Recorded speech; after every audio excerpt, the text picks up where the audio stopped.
마가복음 강의 43번째 시간입니다. 지난 주일은 예수는 그리스도 이런 제목으로 말씀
했다고 하는 사실을 말씀해 주고 있는 거죠. 여러분, 이 말씀은 오늘도 교회를 박해하고 교회의 문을 닫고 예배를 드리지 않는 것이 교회 밖에 있는 사람들이 아니라 교회 안에 있는 참 믿음을 갖지 못한 자에 의해서 되어진 일이라고 하는 사실을 말씀해 주고 있는 겁니다. 예를 들어 보면 한국의 많은 교회들이 저녁 예배가 없는데 누가 저녁 예배를 없앴죠? 교회 밖에 사람들이 저녁 예배 드리지 말라 데모해가지고 우리가 저녁 예배 안 드리는 거 아니죠? 누가 없앴습니까? 목사들이 없앤 거예요. 성도들이 없앤 게 아니라 목사들이 없앴습니다. 그리고 나서 저녁에 목사들이 뭘 하겠습니까? 교회 안에서 이루어진 일이에요. 오늘 이 시간도 교회가 예배를 드리지 못하는 건 누가 안 드리고 있는 겁니까? 물론 정부에서 예배 드리지 말라 했지만 예배 드린 교회는 다 드려요. 목사들이 예배를 스스로 금지하고 교회의 문을 닫고 세상의 권력을 두려워하고 그래서 교회의 문을 닫고 있다고 하는 사실을 우리가 분명히 알아야 돼요. 오늘 본문에서 장로들과 대제사장과 서기관들이 했다는 거예요. 그래서 우리는 스스로 그러한 자가 되지 않기 위해서 조심을 해야 돼요. 자, 그러나 오늘 본문으로 가보면 예수님은 이들로부터 고난을 받고 죽임을 당할 것이지만 뭐라고 말씀하고 있습니까? 제 사흘 만에 살아나리라. 제 사흘 만에 내가 살아나야 할 것을 말씀했다는 거예요. 여기서 살아나다라고 하는 원문은 신적 수동태예요. 이것은 하나님께서 살리신다라고 하는 뜻을 갖고 있는데 이 예수님의 예언대로 예수님이 죽으셨다가 살아나셨는데 스스로 살아난 게 아니라 누가 살리셨어요? 하나님 아버지가 살리십니다. 사도행전 3장 15절이 증거하고 있죠. 함께 봅니다. 생명의 주를 죽였도다. 그러나 하나님이 죽은 자 가운데서 그를 살리셨으니 우리가 이 일의 증인이라. 하나님이 죽은 자 가운데서 그를 살리셨다 그랬어요. 이제 예수님이 제자들에게 비로소 가르쳤다라고 말씀하고 있는데 우리 주님이 베드로의 신앙 고백을 들으시고 이제는 제자들의 예수님의 죽으심을 감당할 만한 믿음을 보시고 그들에게 첫 번째로 죽음을 예언하신 겁니다. 다시 말씀드리면 예수님은 자신이 메시아이지만 많은 사람이 기다리고 있는 환호하는 정치적인 메시아가 아니라 순환받는 고난받는 메시아라고 하는 사실을 말씀하고 있는 거예요. 그래서 오늘 본문의 말씀을 필연적으로 있어야 할 것을 분명히 말하고 있는데 고난받을 것, 버림받을 것, 죽을 것, 다시 살아날 것입니다. 자, 그런데 중요한 사실은 예수님께서 고난받고 죽으심으로 끝나는 것이 아니라 죽으심 위에 뭐가 있어요? 부활이 있었다는 거예요. 다시 말하면 예수님은 부활의 확실한 믿음, 부활의 확실한 소망 속에서 고난을 이기셨고 죽음을 이기셨다라고 하는 사실을 말씀해주고 있는 겁니다. 여러분, 우리에게 무엇을 교훈하고 있습니까? 예수께서 그리스도이심을 믿는 자들은 예수님처럼 어떤 고난과 박해가 있어도 부활의 소망을 가지고 믿음을 끝까지 지키는, 부활의 소망을 가지고 확신을 가지고 고난을 이기는 성도가 되어야 할 것을 우리에게 말씀해주고 있는 겁니다.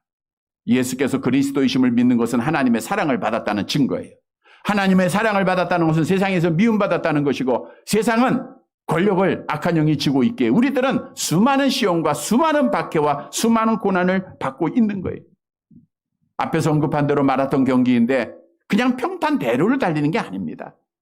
한 발쭉 가다 보면 구덩이가 있고 진흙이 있고 비포장도로가 있고 돌밭이 있고 수많은 어려움의 길을 우리가 가야 하는 거예요.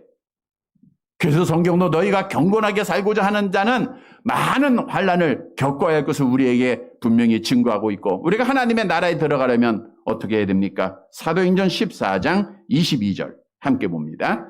제자들의 마음을 굳게 하여 이 믿음에 머물러 있으라 권하고 또 우리가 하나님의 나라에 들어가려면 많은 환난을 겪어야 할 것이라 하고 우리가 하나님의 나라에 들어가려면 마라톤 경기인데 많은 환난이 있는 거예요.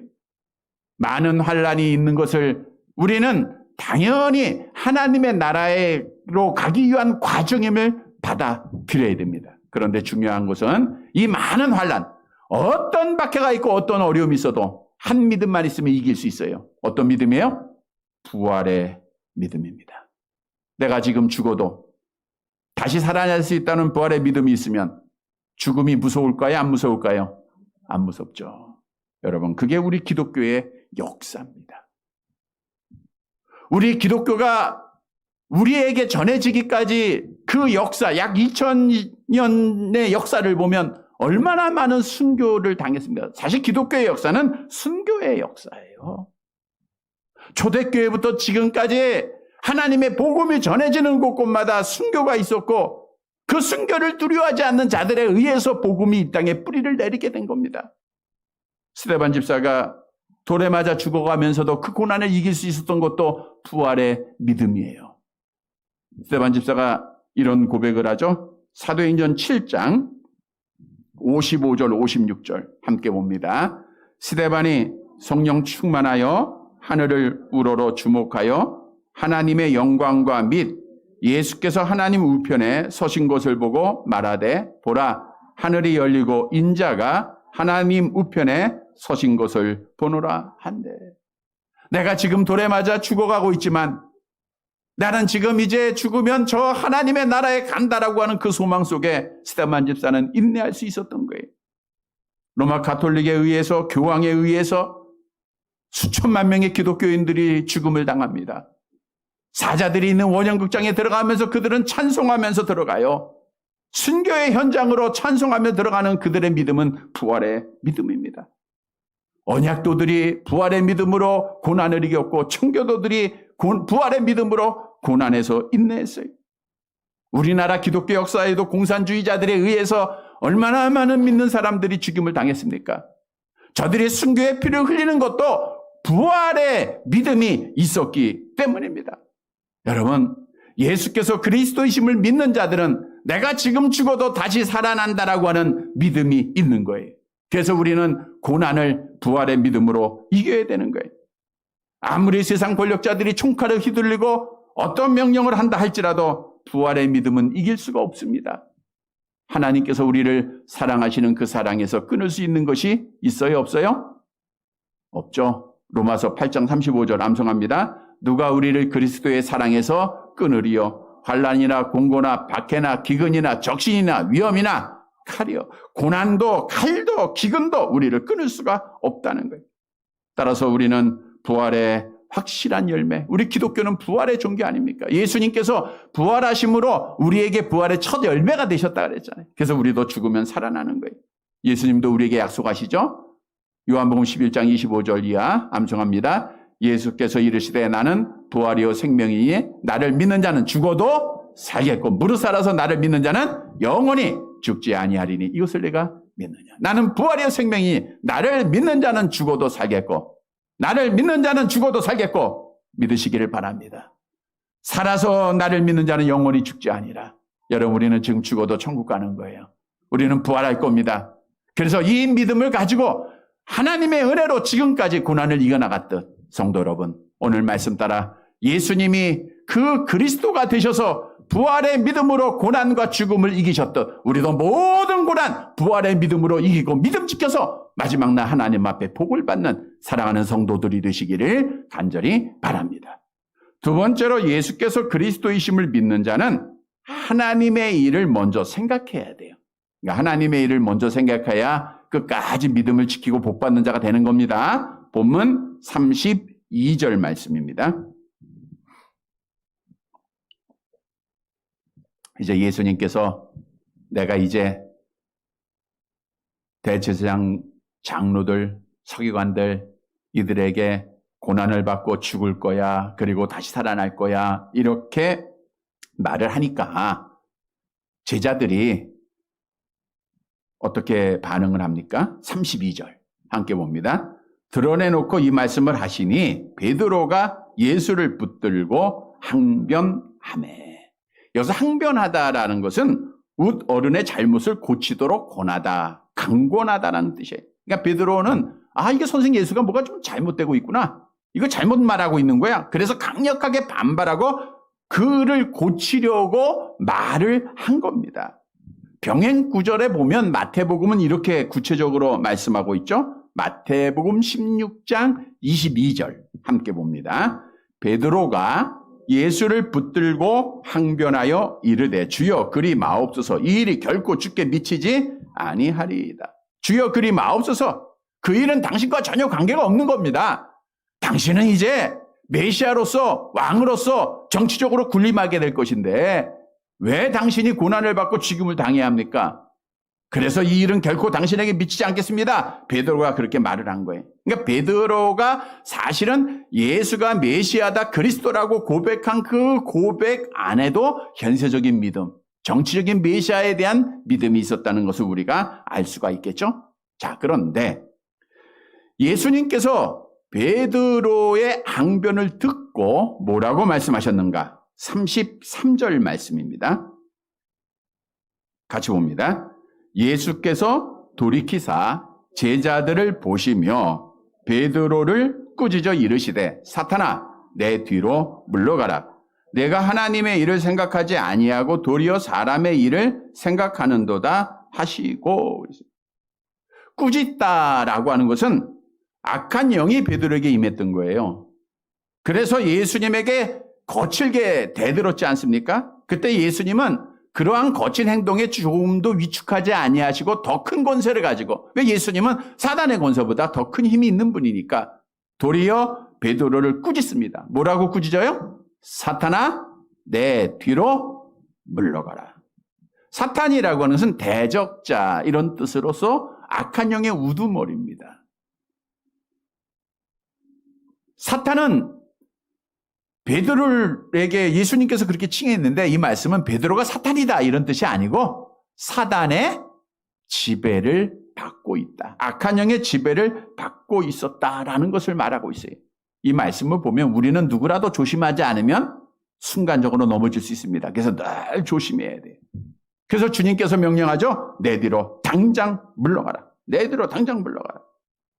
여러분, 왜 베드로가 사단의 도구가 되었는가? 방금 전까지만 해도 이 베드로가 주는 그리스도시여 이런 고백 속에 예수님 앞에 칭찬을 들었던 자인데 참 잘했다. 예수님이 칭찬하지 않았습니까? 그런데 금방 예수님이 내가 사탄아 내 뒤로 물러가라고 왜 사단의 도구가 되었는가? 오늘 본문에서 답을 주고 있어요. 베드로가 생각한 게 뭐예요? 본문 33절 하반절에 보니까 하나님의 일을 생각하지 아니하고 도리어 사람의 일을 생각하는 도다.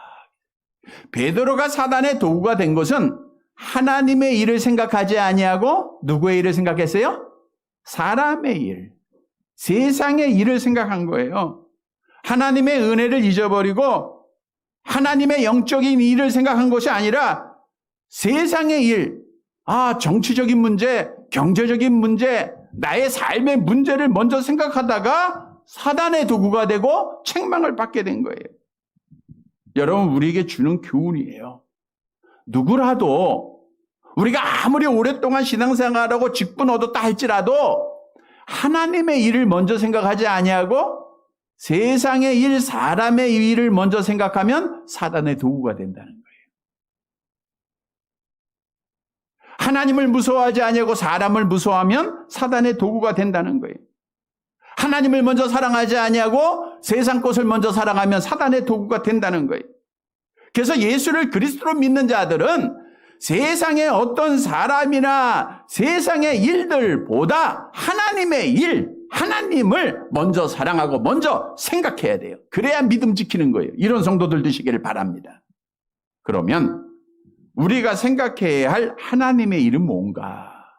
우리 예수님께서는 하나님 아버지의 뜻을 이루려고 이 땅에 오셨다라고 말씀하셨죠. 그 하나님 아버지의 뜻이 뭔가? 요한복음 6장 39절에 말씀하고 있죠. 함께 봅니다.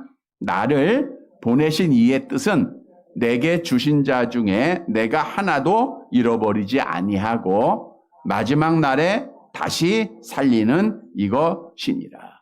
우리 예수님은 하나님 아버지의 뜻을 행하기 위하여 이 땅에 오셨는데, 즉 하나님의 일을 하기 위해서 오셨는데, 그 일은 잃어버린 자를 구원하는 거예요. 하나님의 택한 자의 구원을 위해서 오신 겁니다. 그래서 예수님께서도 말씀하셨죠. 마태복음 20장 28절 암송합니다. 인자가 온 곳은 섬김을 받으려 함이 아니라 도리어 섬기려 하고 자기 목숨을 많은 사람의 대성물로 주려 함이니라. 우리 예수님은 그 하나님 아버지의 일을 먼저 생각했기 때문에 십자가의 죽음도 결코 두려워하지 아니하고 끝까지 믿음을 지키고 하나님 아버지의 일을 먼저 생각하고 하나님을 먼저 생각했기 때문에 자기의 사명을 충성스럽게 감당하고 믿음 지키는 자가 된 거예요. 그래서 우리도 예수를 그리스도로 믿는 자들은 하나님의 일을 먼저 생각해야 돼요. 그러면 구체적으로 우리가 먼저 행해야 할 하나님의 일은 뭔가? 우리가 지난 주일에 예수께서 그리스도이심을 믿으면 세 가지 직분이 회복됐다 그랬죠? 어떤 직분이에요? 선지자, 제사장, 왕의 직분이에요. 그래서 우리는 하나님의 일은 먼저 선지자의 사명 감당하는 게 하나님의 일입니다. 하나님의 말씀을 먼저 받아야 돼요. 그러니까 성경 읽는 게 하나님의 일이에요. 성경 말씀 듣고 설교 듣는 거 하나님의 일입니다. 그리고 이 말씀을 전파하는 게 하나님의 일이에요. 제사장으로서 하나님 앞에 예배 드리는 게 하나님의 일입니다. 그러니까 우리가 이 예배가 생명이 되는 거예요.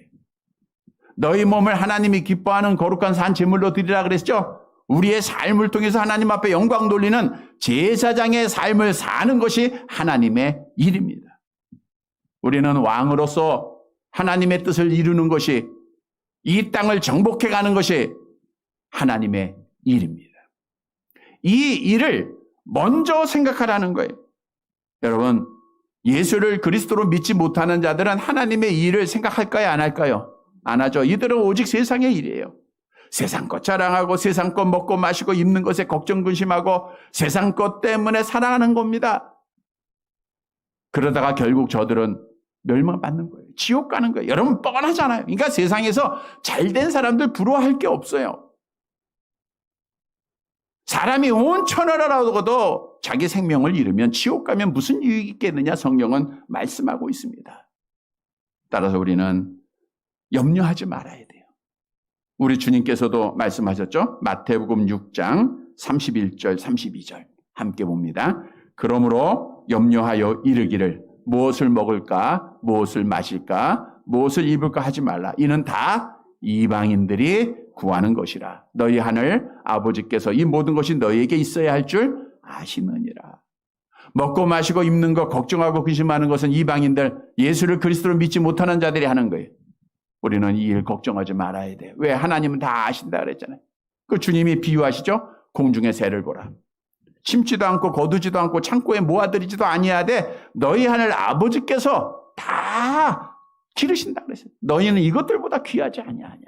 공중에 들의 백합화 봐라 그래. 특히 수고도 아니하고 길쌈도 아니에요.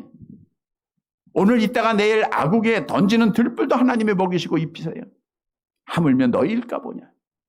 여러분, 우리는 예수를 그리스도 믿는 하나님의 특별한 사랑을 받은 자들입니다. 하나님은 여러분 복 주시기를 원합니다. 하나님은 여러분과 함께 하십니다.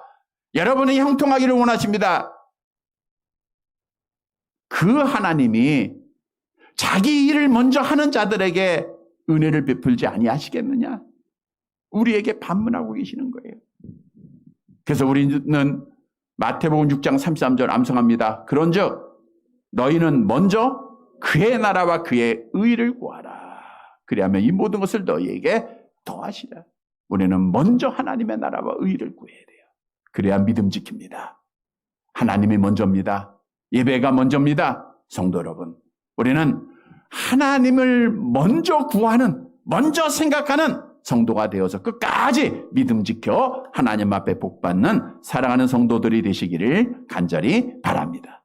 세 번째로 예수께서 그리스도이심을 믿는 자는 예수님을 따라가야 돼요. 그냥 따라가는 게 아니고 십자가 지고 따라가야 됩니다. 본문 34절 마지막 절 주님이 제자들에게 이렇게 말씀하죠. 함께 봅니다. 무리와 제자들을 불러 이르시되 누구든지 나를 따라오려거든 자기를 부인하고 자기 십자가를 지고 나를 따를 것이니라. 나를 따라오려거든 나를 따라와라. 십자가 지고 따라라. 십자가 지고. 여러분, 우리에게 주는 교훈입니다. 정말 너희가 예수께서 그리스도이심을 믿으면 십자가 지고 나를 한 걸음 한 걸음 따라오라는 거예요. 그래야 믿음 지킨다는 겁니다. 누가복음 9장 23절에도 같은 말씀이죠. 한번 암송해 볼까요? 오랜만에. 또 무리에게 이르시되 아무든지 나를 따라오려거든 자기를 부인하고 날마다 제 십자가를 지고 나를 따를 것이니라. 우리는 주님을 따라가야 되는데 먼저는 자기를 부인해야 돼요. 자기를 부인해라. 여러분, 예수님을 따라가는 자가 나가 살아있어서는 따라갈 수가 없다는 뜻이에요. 자기를 부인한다는 것은 나를 포기해라, 나를 죽여라, 나를 인정하지 말라 이런 뜻이거든요. 분명히 성경은 예수를 그리스도로 믿는 자들은 어떤 사람입니까? 갈라디아서 5장 24절 함께 봅니다. 그리스도 예수의 사람들은 육체와 함께 그 정욕과 탐심을 십자가에 못 박았느니라.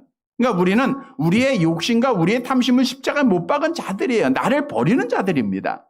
그래서 사도 바울은 예수를 그리스도로 믿고 뭐라고 고백하고 있어요? 고린도전서 15장 31절 함께 봅니다. 형제들아, 내가 그리스도 예수 우리 주 안에서 가진 바 너희에 대한 나의 자랑을 두고 단언하노니 나는 날마다 죽노라. 우리는 하나님의 나라 갈 때까지 날마다 사도 바울처럼 죽어야 돼. 이게 자기 부인입니다. 나는 날마다 죽노라. 죽는 성도들 되시기를 바랍니다. 그런데 정말 많이 버렸죠?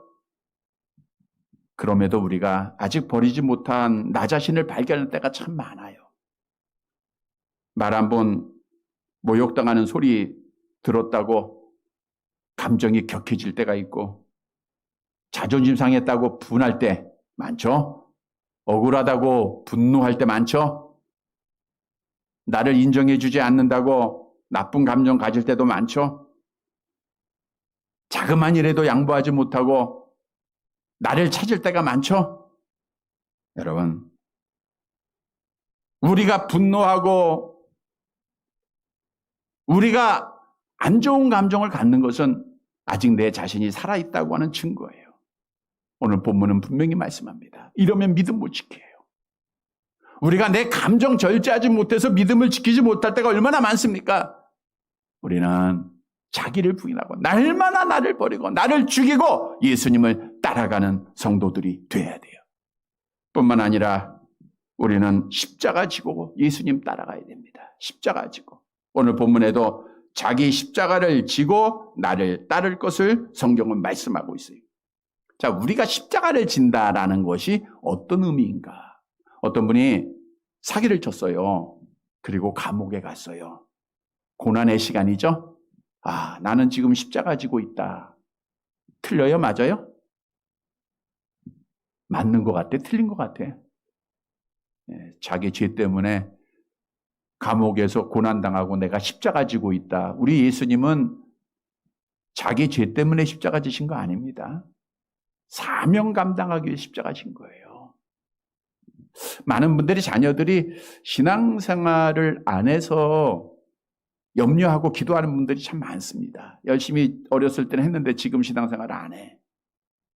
그래서 야, 이거 우리 아들은 우리 딸은 나의 십자가야. 이렇게 생각하는 분들도 있어요. 물론 십자가가 되신 분도 있지만 부모로서 내가 자녀에게 올바르게 신앙교육 하지 못한 결과라고 하면 그건 십자가는 아니죠. 여러분, 우리 예수님께서 지신 십자가는 하나님 아버지께서 택한 백성들을 구원하시라고 하는 그 사명의 십자가를 지신 겁니다. 따라서 우리가 져야 할 십자가도 하나님께서 나에게 주신 사명이에요. 우리 모두는 보세요. 예수께서 그리스도라고 믿는 하나님의 은혜를 받았는데 누구를 통해서 예수를 그리스도로 믿게 됐죠? 성령을 통해서. 그러면 성령을 받았다는 증거예요. 근데 예수님이 뭐라 했어요? 오직 성령이 너에게 임하시면 너희가 권능을 받고 내 증인이 되라 그랬죠? 그러니까 우리는 예수의 증인으로 살아가는 것이 우리의 사명입니다. 어렵게 생각하지 마시고 여러분들이 누구를 만나든지 어디에서든지 나는 예수의 증인, 나는 예수의 사람임을 증거하면 돼요. 많은 사람 앞에 기도하면 되고요. 필요하다 하면 성경 보면 되고요. 감사하면 되고 찬송하면 되고 그리스도의 증인된 삶을 그 사명을 감당하는 것이 십자가라는 거예요. 뿐만 아니라 하나님께서는 여러분에게 은혜로 충성되이 여기시어 직분을 줬어요. 성경도 말씀하고 있죠. 디모데전서 1장 12절 같이 봅니다. 나를 능하게 하신 그리스도 예수 우리 주께 내가 감사함은 나를 충성되이 여겨 내게 직분을 맡기심이에요. 그 직분, 목사로서, 장로로서, 권사로서, 집사로서, 성도로서 그 직분을 감당하는 게 우리의 사명입니다. 여러분, 이 직분은 교회에서만 잘 감당하는 겁니다. 맞아요? 집에 가면 권사가 아니에요. 집에서도 권사해야 돼요. 집에 가서도 목사해야 되고 장로해야 되고 여러분들 친구를 만나고 누구를 만나도 권사해야 되고 목사해야 되고 장로해야 되는 겁니다. 교회에서만 하는 그게 사명이에요. 그것이 나에게 십자가인다고 하면 우리는 그걸 져야 된다는 거예요. 여러분 십자가는 뭘 의미할까요? 사랑을 의미하죠. 희생을 의미하죠. 용서를 의미하죠. 고난을 의미하죠. 내가 하나님께로 주신 증인의 사명을 감당하고 직분을 감당함에 있어서 이 단어들을 생각하는 거예요. 사랑과 희생과 용서와 인내와 고난 이런 것을 우리가 실천할 때에 십자가를 지고 예수님을 따르고 끝까지 믿음을 지키고 하나님 앞에 복받는 자가 되는 거예요. 성도 여러분, 오늘 주님께서 자기를 부인하고 날마다 십자가를 지고 나를 따르라 주신 말씀을 꼭 기억하고 우리는 내 자신을 날마다 죽이고 우리 십자가 지고 주님의 말씀 따라 당당하게 주님의 길을 따라가서 끝까지 믿음을 지켜서 복받는 사랑하는 성도들이 되시기를 간절히 바랍니다. 말씀을 정리해 드립니다. 여러분, 하나님의 은혜로 예수께서 그리스도이심을 믿고 주의 자녀된 자들은 이제 천국에 들어가야 되는데 우리 주님 부르실 때까지 달려가야 돼요. 열심히 달려오셨습니다. 조금 남았습니다. 계속 달려야 돼요. 끝까지 믿음 지켜야 됩니다. 성도 여러분, 오늘 본문의 말씀은 여러분들이 끝까지 믿음을 지켜서 복받는 자가 되기 위해서 어떻게 할 것인가를 우리에게 말씀해 주고 있어요. 첫째로는 고난이 많죠? 부활의 소망으로 이겨야 돼요. 어떤 고난 밖에도 부활의 믿음만 있으면 이길 수 있는 것이 없습니다. 두 번째로는 세상 일보다 뭘 먼저 생각하라? 하나님의 일을 먼저 생각하라. 세상의 어떤 사람보다 하나님을 먼저 사랑하라. 그래야 믿음 지키는 거예요. 세 번째로는 자기를 부인하고 십자가 지고 예수님 따라야 됩니다. 사랑하는 성도 여러분, 오늘 주신 말씀 따라 우리가 예수께서 그리스도이심을 믿음으로 주의 자녀되는 권세를 얻었고 천국을 소망하는 성도들로서 끝까지 믿음을 지키진데 오늘 주님의 명령대로 행하여서 끝까지 믿음 지켜서 마지막 날 천국에서 영생하는 복받는 사랑하는 성도들이 되시기를 주님의 이름으로 간절히 바랍니다.